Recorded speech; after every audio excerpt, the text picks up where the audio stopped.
Curious George and the Pizza Party. George was a good little monkey and always very curious. Today he wasn't just curious, he was excited. So excited, in fact, that he was turning flips and standing on his head. A little girl in George's building had invited him to her pizza party. George had never been to a pizza party before, but he loved parties and he loved pizza, so he knew it had to be good. "George, it's time for the pizza party," said the man with the yellow hat. "Have fun, and remember to be on your best behavior." George got to the party in perfect time. "Hi, George," called out the little girl. But oh, what was all of this? The children were wearing puffy white chef's hats and checkered aprons. George got a hat and an apron too. The best was yet to come. They weren't just going to eat pizza. They were going to make it too. "Everyone will get a piece of pizza dough to roll out and make a special pizza," explained the girl's mother. There were many little lumps of dough. "But first, let's play some games," she said.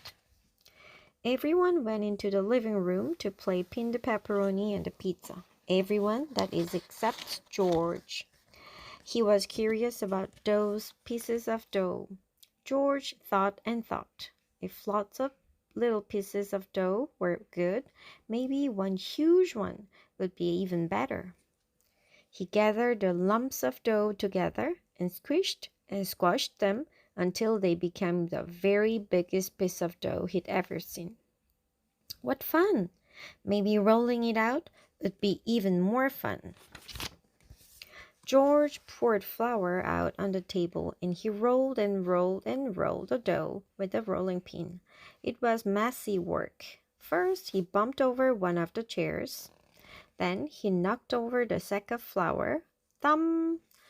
The flour looked like snow lying on the floor of the kitchen. George liked snow, though, so he didn't mind at all. Soon he had gotten the dough nice and thin. But the thinner it got, the farther it spread out. Before he knew it, the dough covered the table, then the chairs, and then George. Without the flour, it started to stick to everything, including George. George stopped to think. Maybe the dough was better off in small pieces after all. George got a pair of scissors and began cutting up the dough into lots of different shapes. He thought everyone would be pleased. "George, what have you done to the kitchen?" The little girl's mother didn't look very happy. "I think it's time for you to go home now." How surprised and sad George was. Just then, the children burst into the kitchen and saw the mess that George had made.